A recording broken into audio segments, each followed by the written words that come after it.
Olá, está começando aqui mais uma edição do Diálogos, podcast para discutir temas variados e diversos.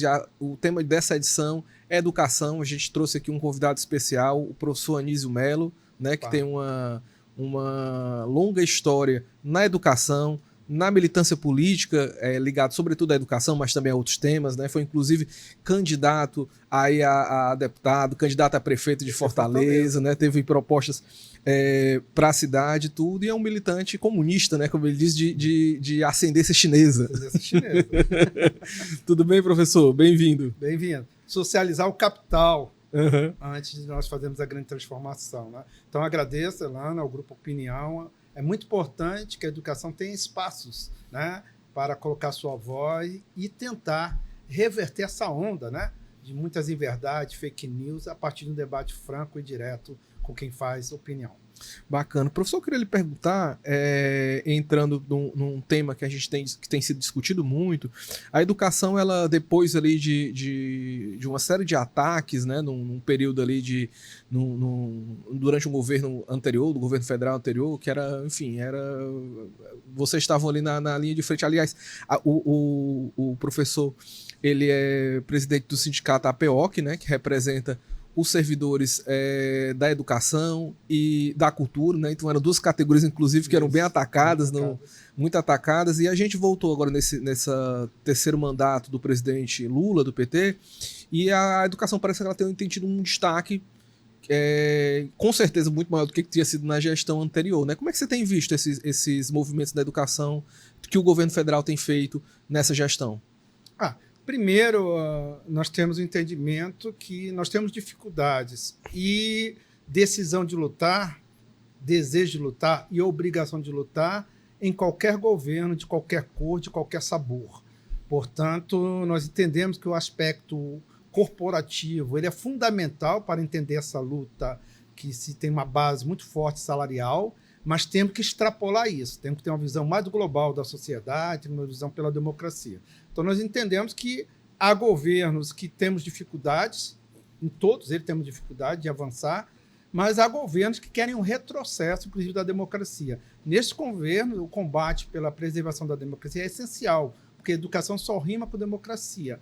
Portanto, a breve história da educação, a história da educação mais recente, ela parte de uma perspectiva que nós advogamos, né? De fazer um sindicalismo propositivo, um sindicalismo que dialogue, um sindicalismo que negocie e, principalmente, que vá à raiz do problema. Para nós, como dizia já Anísio Teixeira, no Manifesto Pioneiro de 1932, é essencial ter um projeto de educação, mas esse projeto tem que estar ancorado num financiamento público, que o Estado brasileiro garanta esse financiamento para a educação, e ela tem que estar acoplada.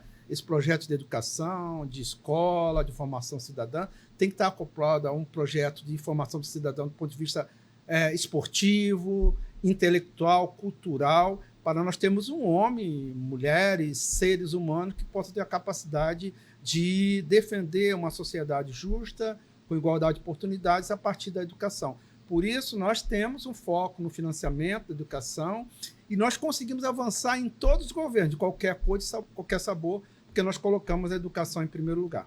Bacana, professor. Eu queria que você comentasse dessa coisa, você falou do enfrentamento, inclusive, desses riscos de retrocesso, assim, que a gente passou por um momento em que os professores foram muito questionados, né? Os professores se incentivou que se filmasse os professores e tudo, e até a autoridade no sentido não é nem de discutir a autoridade, né? Porque acho que a palavra é uma palavra que às vezes cheira a coisas que não são tão boas. Mas assim, de discutir a legitimidade do professor no papel de diálogo com os alunos, né? Da responsabilidade dele, enfim, como fosse equiparar um não conhecimento ao conhecimento, né? Como é que tem sido esse enfrentamento? Porque eu sei que isso não é uma chave que vira e desvira, né? Os professores foram muito questionados, mais questionados, e tinha mais visibilidade, talvez, esse questionamento, esses ataques aos professores, mas a gente sabe que as coisas não mudam do dia para a noite, né? Como é que está isso hoje? Essa perseguição aos professores na sala de aula? O processo de descredenciamento, né, de tentar deslegitimar o papel do educador, do professor e de vários profissionais que trabalham com a possibilidade de contribuir com a formação humana, ela foi uma coisa geral dentro da nossa sociedade a partir, mais recentemente, dos fatos da Primavera Árabe, né? Aí entra o contexto de virtual, e principalmente nós, educadores e educadoras, fomos atacados a partir de tentarem atacar as famílias, né? Que essas famílias percebessem que nós, educadores, seríamos adversários de uma sociedade aí autoritária que se pretendia aqui no Brasil e no mundo. Então, nós sofremos muito com isso. Não só essa violência geral, que hoje é complexa, né? Ela passou para dentro da escola a partir de atores que passaram a tentar descredenciar o professor, né? A partir dessa questão de dizer que tinha formando ideologia, que o professor estava induzindo a criança, os jovens, os próprios adultos a uma percepção de realidade que aqueles minoritários, né, no fascismo autoritário, se colocavam. Então, nós entendemos que houve uma reação, uma resistência. Foi importante o papel, como foi o papel dos educadores e educadoras no combate à ditadura, na resistência. Durante essa realidade mais atual, nós também tivemos que resistir, porque tirar o papel principal do educador, que além de levar informação, conhecimento, ele ajuda no processo de formação educacional geral. Não queremos substituir nem a família, nem o Estado, mas entendemos que a escola pode ser, sim, a base de uma nova sociedade com conhecimento, onde a democracia, a pluralidade, né, o desejo de fraternidade seja pregado a partir da própria profissão professor. Professor Nísio, eu queria lhe perguntar, ainda pegando esse tema, assim, a gente existe uma repetição, quase um clichê que as pessoas falam, né, daquele nível de que diz que o Brasil é o país do futuro. As pessoas gostam muito de falar que o professor tem que ser mais valorizado, é uma coisa que todo mundo diz, tá na boca de todo mundo, né? O que é que falta realmente para o professor, afinal, ser mais valorizado, assim, né? Essa carreira, que é uma carreira importante e que tem enfrentado novos desafios, né, com o passar do tempo, desde as transformações sociais, né, tanto tecnológicas, digamos assim, de contexto, políticas, ideológicas, inclusive a questão da própria segurança, né? Acho que hoje ser professor é mais perigoso do que o que era há 20 anos atrás, né? Em algumas regiões, por exemplo, tanto no interior quanto nas capitais. Isso. Assisti recentemente o Alto da Compadecida, assisti 1 e o 2, né? A cena em que Chicó vê retratada a realidade da seca através da imprensa, né? É muito chocante, que eu acho que é necessário que a gente reconheça para valorizar os avanços que nós tivemos na democracia brasileira e também relacionados à educação. Não podemos, para essa nova geração de educadores e educadoras, esquecer de mostrar que essa realidade tem avançado do ponto de vista da melhora. E não é uma melhora vindo ao acaso, é uma melhora fruto de uma luta coletiva e também de diálogo com governos populares a partir de pressões no Congresso Nacional. Então, a introdução do piso salarial para os professores, né, em 2008, aprovado em 2008, que passa a ser efetivado a partir de 2011, ele foi fundamental para nós, professores. Havia uma realidade no cenário nacional brasileiro de o professor ganhava menos do que salário mínimo, sem concurso, o clientelismo imperava, o eleitoralismo, nós tínhamos uma categoria espalhada, sem conexão de unidade. A partir do piso nacional, nós elevamos nosso patamar de ganho salarial, precisamos elevar muito mais, mas avançamos. O piso, o Fundeb, uma linha indicativa do Plano Nacional de Educação, essas vertentes nos levaram a um avanço significativo, não suficiente ainda. Então, portanto, a figura do professor no Brasil passa a ter uma valorização, que precisamos ter muito mais, mas ela é fruto dessa luta coletiva. E você conhecer esses avanços é essencial para você manter, ampliar e recuperar direitos. Então, nós entendemos que agora, no cenário atual, nós precisamos colocar as questões que estão para o professor que está inserido numa realidade onde a ação virtual, as informações virtuais chegam à cabeça da criança, do jovem, e competem com aquele estudo significativo que é aquele diálogo direto entre o professor e seu aluno. Então, a questão da violência ela está muito maior. Nós temos a síndrome de Burnout aí, professor, a saúde mental precisa ser revisitada, discutida, precisamos ter uma redução da jornada de trabalho do professor, uma melhoria nas suas carreiras e, nesse aspecto, a sociedade precisa compreender o valor desse profissional, participar junto à escola, junto com o professor, nos planos pedagógicos, para que cada escola no Brasil, a partir de uma orientação nacional, do PNE nacional, possa ter um projeto de desenvolvimento sustentável ambientalmente, com indicação de igualdade de oportunidades a partir da escola, uma escola laica, democrática. Então, o berço dessa sociedade está na escola. Então, precisamos avançar muito mais, mas eu vejo que hoje o professor tem que ter essa noção mais de pertencimento a uma sociedade e cumprir seu papel social também de arguir aquilo que ele acha equivocado e lutar pelos seus direitos. A gente vai num ponto que eu queria lhe questionar. Você falou da questão da luta coletiva, a gente está falando também, acho que sobretudo, do sindicalismo, né? Assim, que também que é uma instituição que... Os sindicatos foram instituições também muito questionadas, você teve ali algumas categorias meio que isso aí meio que se fragmentou muito e tudo, e sempre teve um discurso, né, claro, interessado, de que era uma figura que estava perdendo o sentido de ser, né? Como é que está o papel do sindicalismo hoje para uma luta como essa? Eu venho do movimento estudantil, estou no movimento sindical e não podemos mais fazer o sindicalismo da mesma forma que fizemos em determinado tempo histórico. Nós somos ainda reféns de uma importante, né, era Vargas, onde os direitos dos trabalhadores, algumas grandes questões dos trabalhadores foram colocadas, mas vivemos ainda no sindicalismo dependente muito do Estado. Então, eu entendo que esse sindicalismo tem que ser mais autônomo, independente, plural, democrático e, principalmente, propositivo diante dos cenários que se colocam hoje, né?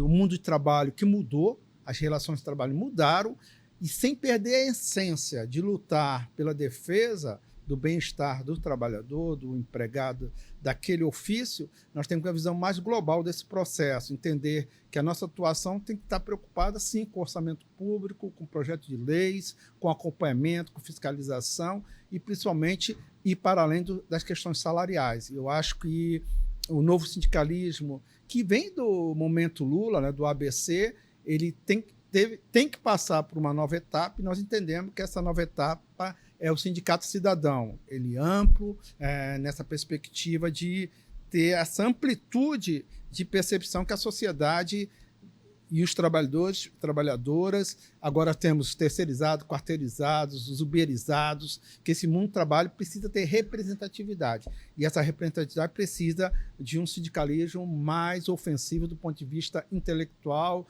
do ponto de vista de análise e do ponto de vista de criativo nas mobilizações. Nós que somos educadores e educadoras temos que entender, a greve hoje ela não é mais o instrumento potencial que era em determinados momentos, né? A greve, da forma como ela era, no processo de luta contra a ditadura, de redemocratização, ela foi fundamental, porque além do aspecto salarial, vinha outras questões. Agora nós temos um momento em que a paralisação do serviço público, se ela não dialogar com a sociedade, ela perde opinião pública. Portanto, ao invés de parar uma escola, mobilize os pais, os estudantes, frente aos governos, né, para medir essa disputa de opinião pública. Então, quando a gente vê que o estudante, que o pai pode ser parceiro nessa luta da valorização, nós teremos esse grande exército que, a partir de uma orientação, pode levar a grandes avanços. E, para além disso, o sindicalista ir para uma mesa de negociação, compreendendo, estudando e sabendo do orçamento público e colocando os governos em xeque em relação às contradições que eles têm. Então, nós entendemos que, nessa perspectiva, o novo Fundeb, que está aí, só para fazer uma parte, né, nós tivemos Fundef, que só tinha abrangência para o ensino fundamental. Nós já dizíamos que precisava de um fundo para a educação básica, aí veio o Fundeb, Fundef com Fernando Henrique Cardoso, Fundeb com Lula, Mas o Fundeb do Fernando Henrique Cardoso só era para 10 anos, Fundef. Ia morrer com 10 anos, e morreu. O Fundeb nasceu, mas para viver só 14 anos. E iria morrer exatamente durante o golpe da presidente Dilma, a instalação do governo Temer, posterior ao Bolsonaro, onde muitos sindicalistas apostavam que nós não teríamos condições de garantir o novo Fundeb. E nós fomos lá, utilizando a contradição, né, das forças hegemônicas, conseguimos, ainda no governo Bolsonaro, não por ele, mas pela nossa luta, garantir o Fundeb, apesar dele, né? Conseguimos garantir o Fundeb permanente, foi para dentro da Constituição de forma permanente, com amplitude de financiamento, saiu de 10% para 23% a complementação da União e garantiu para que os municípios mais pobres recebessem mais, numa luta em que os estudantes foram fundamentais, o blocão da educação, quando a garotada, a UBS, a UNE, e a partir da nossa conjugação de lutas, colocou na rua o desejo de uma sociedade por educação pública. A sociedade, o que a educação une, ninguém divide. Então, conseguimos o novo Fundeb, financiamento para educação permanente, que está dando os frutos que tem dado hoje e tem que ter a nossa visão de que foi toda uma luta coletiva, mas principalmente uma inteligência estratégica de fazer a luta com a sociedade. Não se faz luta sindical hoje de forma isolada, né? Toda e qualquer categoria tem que ter o apoio social. E esse apoio social se consegue com diálogo e com informação correta e coerente. Professor, você está falando dessa questão desse... Por isso que eu falei da luta coletiva, tem a ver com o sindicalismo, mas a ideia é exatamente ampliar, na verdade, você ter um envolvimento de toda a sociedade, né? Você falou em algumas categorias, né, que alguns autores chamam, inclusive, de precariado, né, que é o caso do... como o caso que você falou da uberização, e são categorias que elas são... você vê muito forte nesses segmentos a presença de uma ideologia que fala do empreendedorismo e tudo, assim, o patrão de si mesmo.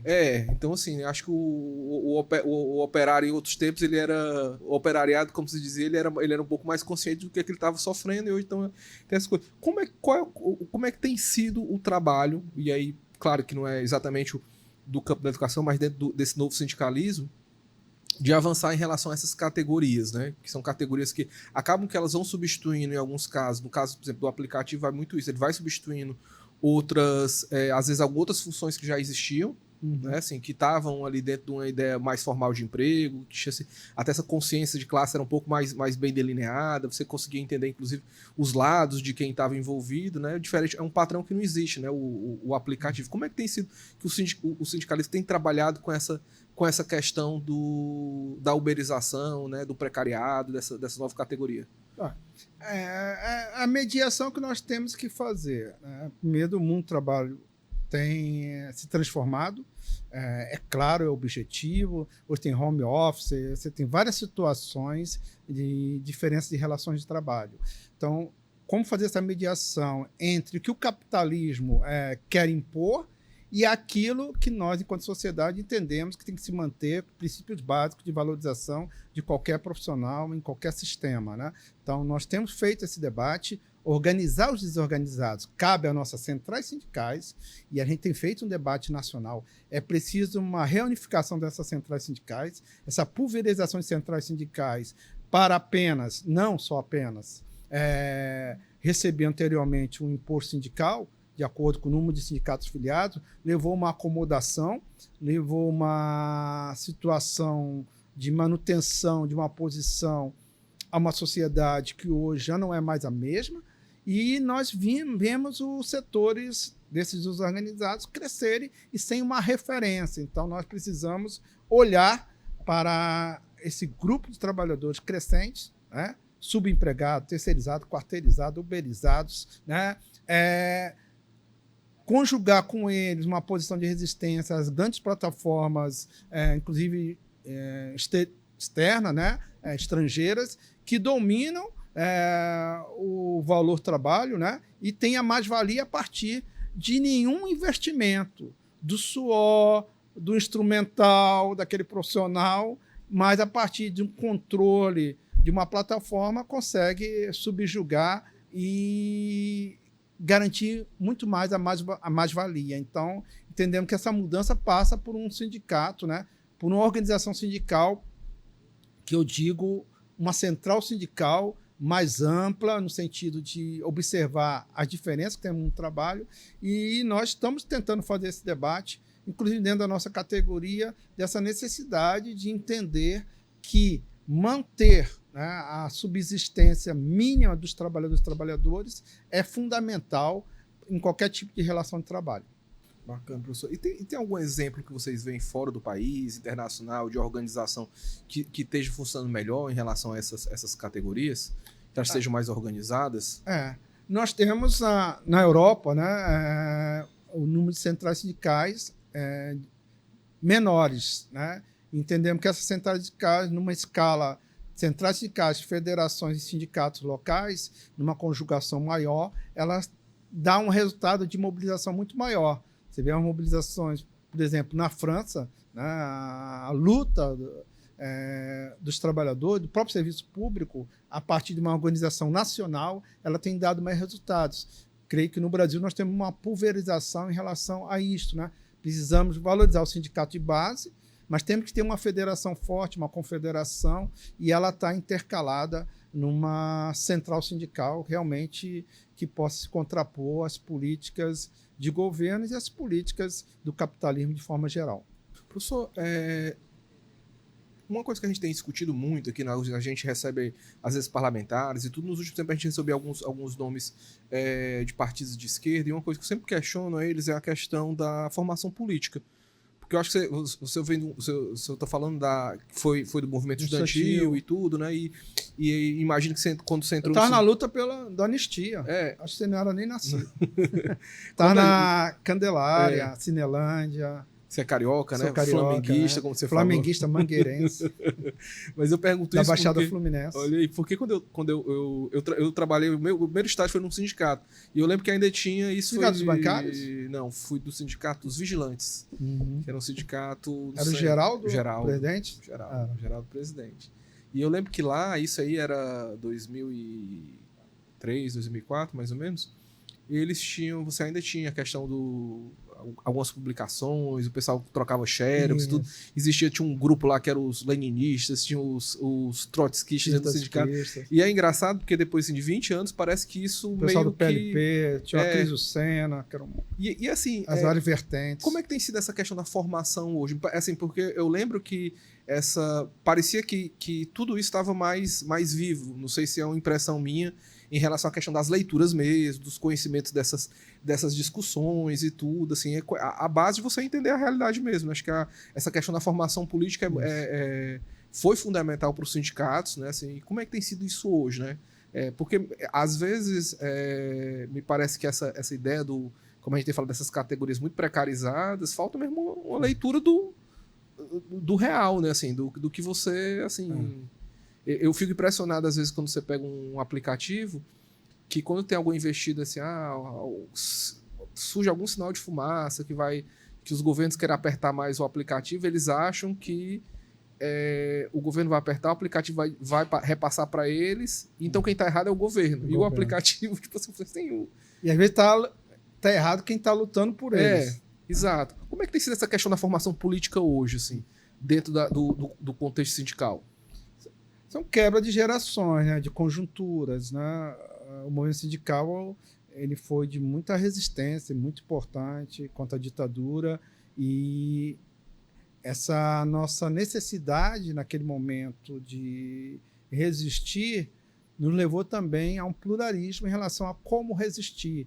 Por isso nós temos tendências dentro do movimento sindical, em determinado momento majoritária do campo de esquerda, né?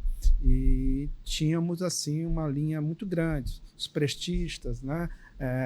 Leninistas, trotskistas, marxistas, né? Então, mauristas, nós tínhamos muito debate político internacional presente, né? Do modelos de disputa de sociedade internacional. E localmente, né, nós tínhamos dentro da direção do sindicato uma composição até mais plural, né, e majoritária de esquerda. Hoje, com o passar do tempo, o debate nas próprias escolas, na universidade, diminuiu, porque nós avançamos no processo de inclusão, né? As gerações que vieram depois da minha, elas são reféns das lutas de quem veio antes. Então, eu sou de um tempo, é bom frisar isso, que não se tinha acesso ao próprio ensino fundamental. Né? Ao ginásio, pouco chegava, ao ensino médio, quase ninguém chegava. Né? As escolas eram apenas para fazer o letramento, para você introduzir a máquina, o operário, apenas manusear máquinas que vinham do estrangeiro. Então, esse processo de crescimento, de resistência, nos levou a hoje ter uma educação pública que tem uma fonte de financiamento. Hoje você discute, cobra a universalização das creches, né? O ensino fundamental está universalizado, o crescimento do ensino médio, a estrutura das escolas melhoraram, discute transporte escolar. No meu tempo não tinha livro didático não existia, né? Eram as cartilhas. A alimentação escolar era que vinha dos Estados Unidos ainda da guerra, o mingau, né? Então, esses avanços nos levaram a uma percepção, a uma não percepção do quanto é importante valorizar o que se tem. E aí perdeu-se muito, a partir também da democracia, da chegada ao executivo de governo dito de esquerdas, criou-se também daquilo que se achava que iríamos realizar o paraíso, chegaram algumas contradições. Então, esse campo de esquerda perdeu espaço e não foi ocupado ainda pela direita nem pela ultradireita, que agora estão disputando os sindicatos, porque sabem que essa barreira sindical praticamente é a última, né, de preservação de direitos mínimos para uma sociedade. Então, nós nos perdemos muito. Dentro da nossa categoria acontece isto, né? Essa não noção de pertencimento, esse não reconhecimento, essa descaracterização da importância do sindicato e das direções. Se há direção de sindicatos que o companheiro ou companheira acha que não está apta ou não está cumprindo, que se organize na base, né? Essa organização de base praticamente sumiu e as pessoas estão acordando, indo para a rede virtual, cada um dando sua opinião, né? Sem uma análise técnica, sem uma fundamentação, sem uma tese, sem uma antitese.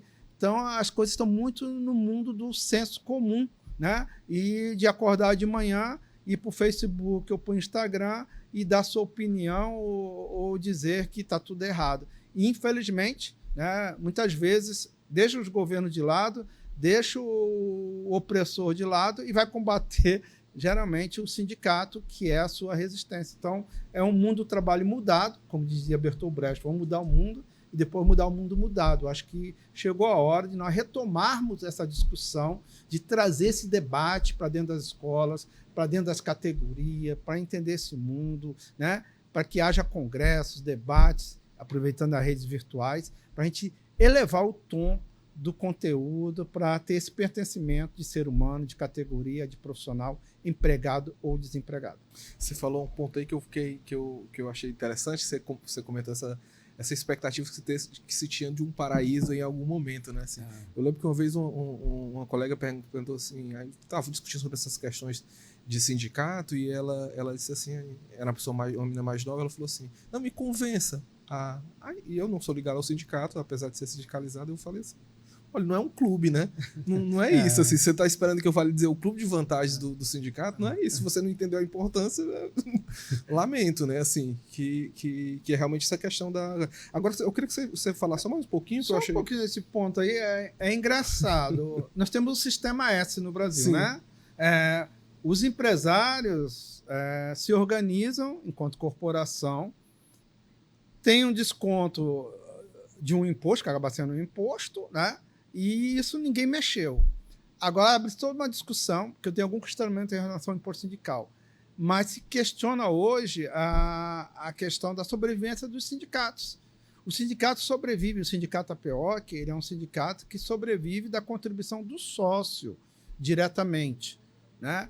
Então, o sindicato não sobrevive apenas a partir de um querer de um trabalhador. Ele precisa estar organizado, sindicalizado, porque quando a gente luta por todos e todas, os benefícios vão para todos e todas. E muitas vezes a maior crítica vem de quem não é nem sindicalizado, né? Porque do sindicalizado você tem que ouvir muito mais, mas o não sindicalizado acha que as coisas caem do céu ou vêm ao acaso, né? E nós entendemos que não. Como você falou, a importância do sindicato, uma organização, de uma associação corporativa, ela é fundamental para você, dentro de uma sociedade, colocar a sua fração de exigência para que aquela sua profissão seja valorizada. Então, e a história mostra, não há nenhuma lei conquistada que não tenha sido fruto de uma luta sindical, de uma luta de uma associação de trabalhadores e trabalhadoras, de homens e mulheres. Professor, a gente tocou num ponto e aí eu queria fazer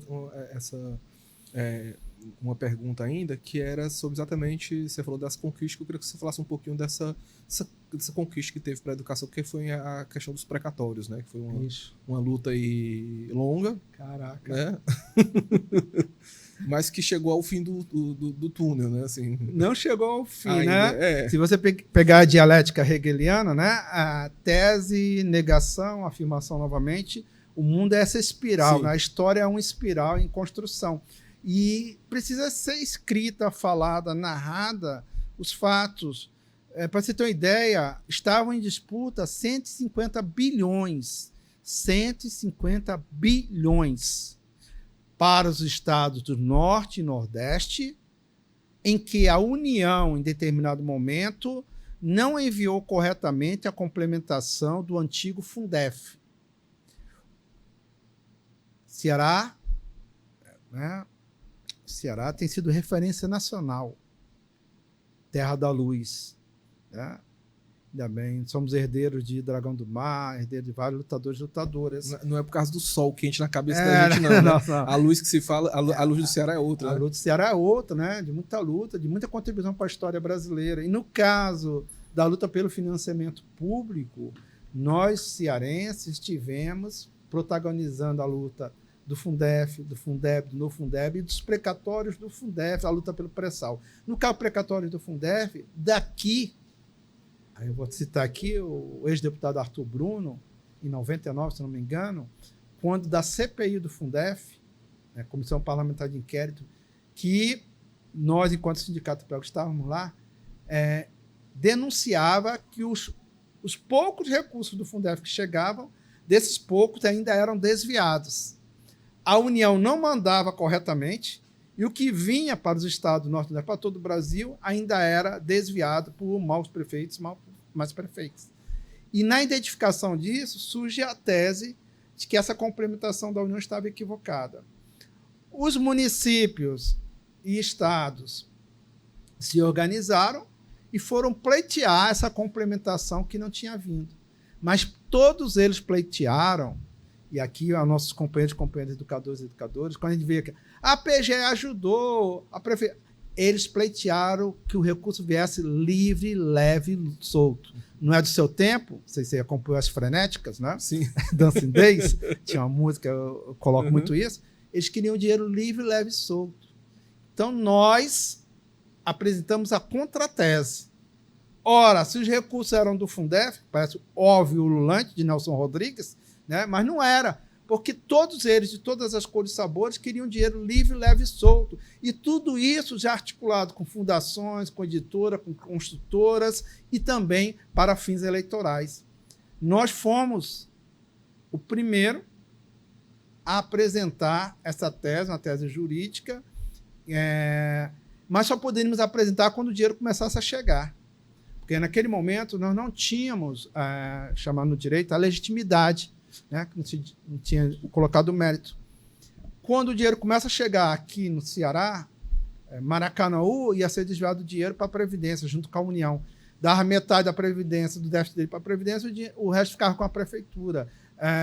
Em Aracati, fizeram lá, engabelaram os professores, dizendo que ele recebeu um tablet, aquele que vem no chiclete, de milhões que iam receber, diziam que ia dar um tablet. Fortaleza estava a mesma coisa. Então, nós denunciamos. Aí, nesse momento que a gente entra, em 2015, com a nossa tese, de que os recursos precisavam ser subvinculados e vinculados para a educação. Então, esses foram 10 anos de luta e de uma coisa impossível, né? A AGU a favor dos prefeitos e governadores, o Congresso Nacional hegemonicamente com prefeitos e governadores, que são os principais cabos eleitorais numa democracia nossa que precisa ser revisada, que é uma democracia que se baseia hoje se o cara tem emenda ou não emenda parlamentar, se perpetuam mandatos, se colocam uma possibilidade real de desvio de recursos, né? É inimaginável que mais de 60% do orçamento da União esteja na mão de emendas impositivas, quando deveriam estar diretamente para a educação, para a saúde, para a segurança, né? É isso que o parlamentar tem que cumprir, o papel fiscalizador, o papel propositivo, e não o papel de carimbador de emenda para A ou para B. Então, nós entendemos esse aspecto, esses 150 bilhões, depois de ser Congresso Nacional favorável aos prefeitos e governadores. O STF chegou a estar 10-0 contra a gente, né? E nós resistimos, ganhamos na primeira instância, na Série C, ganhamos na Série B, e quando fomos para a Série A, nós fizemos uma contratação de reforços, porque não é uma luta jurídica simplesmente, é uma luta de grandes lobbies, e nós contratamos aquele que realmente poderiam fazer esse debate com mais força no cenário nacional jurídico. Aliado à mobilização política, nós conseguimos, estava 10-0 para o STF liquidar a fatura a favor dos governadores e prefeitos. Nós conseguimos adiar um pouco essa votação, mas tinha um outro desafio: mudar a Constituição. No momento em que o Bolsonaro colocava aquela emenda chamada o calote dos precatórios de forma geral. E nós conseguimos, fomos os únicos que conseguimos livrar a educação do calote através de um grande acordo. Aí vale a política. Nem submetemos a esquerda nem a direita e nos articulamos com o centro e conseguimos livrar a educação desse processo para a situação jurídica e sindical. Então, desses 150 bilhões do precatório Fundef, 9 bilhões chegam ao estado do Ceará. 3 bilhões já chegaram para a rede estadual, da parte chamada incontroversa, daquela que a União não poderia mais espernear. Estão sendo pagos, já foram pagos. E teremos mais 1 bilhão da parte controversa, né?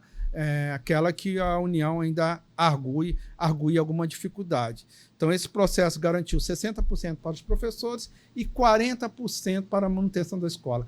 Esses 40%, a partir de um dinheiro que eles não queriam para a educação, estão servindo hoje para garantir a escola em tempo integral no estado do Ceará. Infelizmente, na hora dos anúncios, nunca dizem que a luta foi do trabalhador, foi do sindicato, que esse dinheiro carimbado e controlado é fruto de uma luta coletiva. E nós tivemos muitos adversários, inclusive dentro da categoria.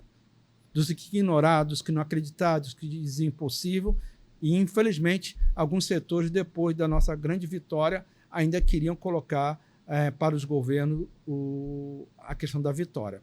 E hoje estamos resistindo, porque aqui no Ceará é o único estado que está pagando integral, sem desconto de imposto de renda, porque fizemos uma luta no momento eleitoral, quando dizia que a gente não podia fazer luta, fizemos, ocupamos o Palácio da Abolição, conseguimos que a governadora Isolda, naquele momento, mandasse uma lei para não descontar o imposto de renda e garantir a integralidade, com base na ação civil pública que nós iniciamos aqui no Ceará. Enquanto isso, no Maranhão, de 5 bilhões que o Maranhão tem direito, o governo de lá quer ficar com metade e dessa metade ainda tirar imposto de renda. Na Bahia, acontecia o mesmo caso. No Piauí, houve calote. Então, nós entendemos que essa luta do Ceará é referência nacional e nós, com essa luta, com essa história, fomos eleitos coordenador-geral da Frente Norte e Nordeste de Defesa da Educação e hoje eu sou presidente da Federação dos Trabalhadores de Educação do Nordeste. Isso fruto de uma luta coletiva que deu reflexo na nossa carreira local. A estrutura de carreira do Ceará magistério hoje é a melhor do Brasil. Quando nós chegamos ao posto de presidente, nós tínhamos a 4 pior remuneração e uma estrutura de carreira engessada. Por que eu estou falando isso? Porque quando nós garantimos o piso, o que os governos fizeram? Destruíram as carreiras, praticamente nivelar todo mundo ao piso. Nós, ao contrário, hoje nós temos uma dispersão salarial do início da carreira para o final de 186%. Isso é em lei. E a garantia, não basta ter a lei, tem que ter luta. E nós fizemos luta até hoje no estado do Ceará para mantê-la. Então, para além dos precatórios Fundef, que graças à luta coletiva, ou acreditada, a maioria, nós conseguimos estar garantindo a mais de 50 mil professores esse direito. Para você ter uma ideia, a nossa tese, quando a gente consegue mudar a Constituição, isso é um fato difícil, mudar para o bem, nós conseguimos agora entrar na disputa da legitimidade. Agora, como 60% é dos professores, nós temos a legitimidade de arguir, inclusive, o acordo espúrio que foi feito por governadores e prefeitos em relação a deságio com a União, que negociaram deságio com a União do dinheiro que é da educação e é do professor. Nós vamos receber esse acordo para não prejudicar ninguém, mas posteriormente estamos discutindo entrar com as ações diretas para garantir não só o precatório do Fundeb, mas o precatório do Fundeb, do novo Fundeb. Estamos na linha também de trazer mais dinheiro a partir do pré-sal. Por isso eu falei no início que a questão de financiamento é essencial. Anísio Teixeira e Vale da Ribeiro, todo mundo falava, não basta ter um plano de voo, não basta ter o PNE, tem que ter a fonte de recurso obrigatória, carimbada, vinculada, subvinculada, com controle social. É essa a diferença que nós queremos fazer, a diferença de que se faz o processo de avanço com propostas, com negociação, com mobilização, mas com resultados. É isso que nós entendemos que é um novo sindicalismo. Maravilha, eu queria agradecer o professor Nísio aqui pela nossa conversa, né? Pela aula, né? Que é um professor também. Professor de história. Olha aí, então tá apropriada, por isso que a contextualização e os detalhes aí estão todos, os pingos no i estão bem colocados. Professor, eu queria agradecer mais uma vez aqui, em nome da opinião, em nome do nosso público, por esse debate sobre educação, sobre sindicalismo, né? Sobre novas formas de luta sindical e dentro desse contexto, esse novo contexto do mundo do trabalho e da própria política, né? Que também tem se transformado. Eu queria agradecer e dizer, aqui nós temos a boa opinião. Opinião sincera, responsável, qualificada e democrática. Obrigado. Esse foi o Direto ao Ponto, né? O nosso podcast que a gente discute diversos temas e a gente, nessa edição, foi uma edição dedicada à educação, né? Com o professor Nísio, e é isso. Você fica aí de olho nas nossas redes sociais, nos nossos canais, e até uma próxima oportunidade.